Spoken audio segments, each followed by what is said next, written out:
Hello, I want to talk this week about an excerpt from our research. And I looked around, and of course we remain very bullish on the S&P 500, the Eurostoxx 50 and the Nikkei 225.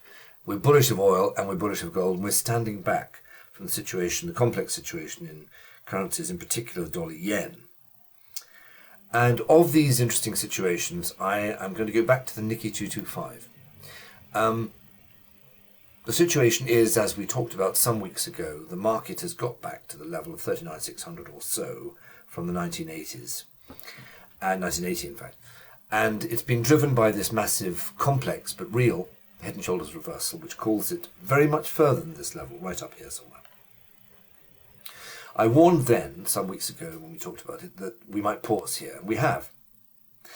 But I think it's worth pointing out that the pause and confusion here over the last few weeks, 1, 2, 3, 4, 5 weeks, maybe 4 weeks, has, even though there has been a pause, there's been absolutely no appetite to pull back. The market pulled back the first week, or the third week it was up here, but there was no appetite to come back to the 36,710 level, which would be the first point of reference on the downside. The medium-term head and shoulders had run out of steam. We're still subject to this massive one, obviously, here. But having run out of steam, this hasn't allowed any pullbacks, which might in the ordinary way of things, might well have happened. The market actually surged ahead last week. Not a clear break yet of the major highs, but certainly a good assault on them.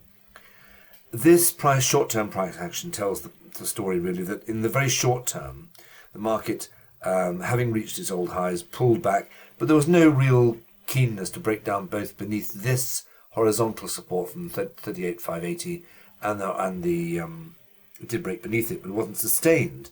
Last week's rally, it seems to me the market retains a good deal of bullish impetus, and that the market will overcome this level, 39,600. This is a quarterly chart, in the monthly chart, almost certainly at the end of this month. And the bulls should be heartened. Thanks very much.